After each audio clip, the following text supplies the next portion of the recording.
Referral selling, referral marketing can be a great way to build a business. I'm just curious here.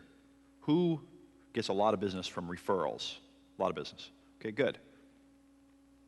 One of the best lessons I've ever learned originally came apparently from a guy named Paddy Lund, an Australian dentist. Who's heard the Paddy Lund story? Knows that one? A few people? Okay. That story influenced a gentleman named Joe Stumpf, who owns a company called By Referral Only, and I worked with Joe for about 3 years, many years ago. And Joe really took this mindset on, and he started teaching it to real estate agents and mortgage lenders. And there's a great little piece to this puzzle that works so beautifully and so magically. And it goes like this. When you first meet a client, you sit down with them, and before you start offering your product or service, before you really even start selling them, you say, you know what, before we get going, let me just tell you a little bit about how my business works. See, most companies spend all their time, effort, and energy out looking for new customers. That's what they do. And you have to spend a lot of money and time on advertising and running ads and working with a bunch of new people and convincing people to buy your service. I work a little bit differently. I try to spend my time, effort, energy, and money improving my business and my service and learning and going to conferences, making my team better. And in return, what I do is I ask my customers to go ahead and refer like-minded, equal quality individuals.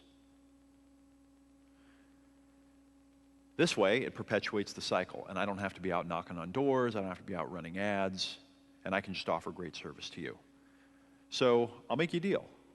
If I can meet your needs, if I can get you the results that you want, will you refer some people to me? Will you refer me your friends, your family, anyone who needs help? Make the deal up front.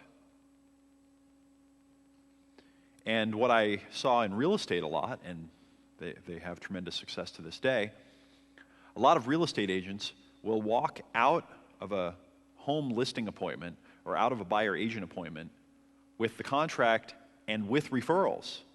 Walk out with clients, with more clients. So if that is appropriate, it's a great little lesson, and it's something to wire in, and it makes sense to the customer, right? There's a benefit in it for the customer. The next step is to get your customers actively referring people.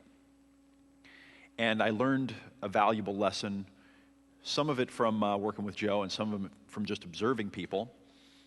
How do people refer their friends to businesses? How does it happen? What's the process? Telling a story. Good.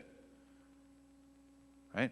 So we don't call up our friends and say, hi, Joe. I just wanted to call and give a recommendation for a dry cleaner that I just used.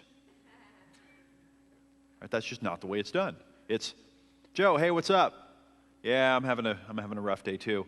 You know what though? Something cool happened today. You remember I was telling you I was having problems with my dry cleaner and they were screwing everything up? Well, I went to this dry cleaner today and it blew my mind. I've never been to a dry cleaner like this before. I walked in. First of all, there wasn't a line. Second of all, the person came out. They came out from behind the counter. They took my clothes. They put them up on the thing. They started counting them. They went through them. They were very professional. And then they said, well, you know, you're a new client, and they gave me this discount, and it was just amazing. That's what we do. Now, here's where the insight of this is. Why is that guy telling his friend that story? Why? What's good about it? Oh, it feels good? Feels good to tell the story? He wants his friend to think he's intelligent. He told him to. Self-validation. Why do we call people up and tell them stories? We're seeking other people's attention and approval. We want them to think we're cool. Because you know what his friend's probably going to say? Oh, you think that's good? Well, I went to this car dealership the other day, right? Just the way we people are, right?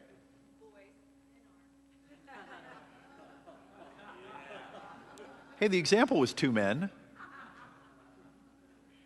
Women aren't like that? No. Do you think there's a difference between men and women? Really? Women are better drivers, that's all I've ever heard. Really? Absolutely. Statistically, we are. Really? Statistically, you're better drivers? Not me personally, but yes. See, how does this work? I can't escape the gender trap. I'm just here. How's that? But we humans are quirky and weird. And let me tell you something, Carol. Women do weird stuff too. It's just a totally different kind of weird, right? But underneath it all, we're telling stories to get love, attention, approval, status, friendship. That's why we're doing it underneath it all. So, what kind of stories should you give your customers to tell? Stories that their friends will think are cool. So give them a story that's the kind that they would want to call and tell their friends about. Interesting. And when you ask yourself, what's the kind of story someone would be motivated to call their friend and tell them about, you start doing different things. Right? Back when I used to work with Buy Referral Only, we would do things like recommend that real estate agents and mortgage lenders go to the office of the person when their contract was accepted or their home loan was approved and bring a basket with some balloons and some cookies or something like that and come walking into the office of the person and say, your loan was approved and let's celebrate. And what happens? Well, the person then runs around the office telling all the friends, hey, come have some cookies. My loan was approved. Yay. And there's the realtor standing there with the business card holder. Anybody want to buy a house? Right? Brilliant. So think it through a little bit more. Instead of just saying, can I have some referrals, please? Make it easy for the customer to do it by giving them what they need. And what they need is a cool story to tell their friends.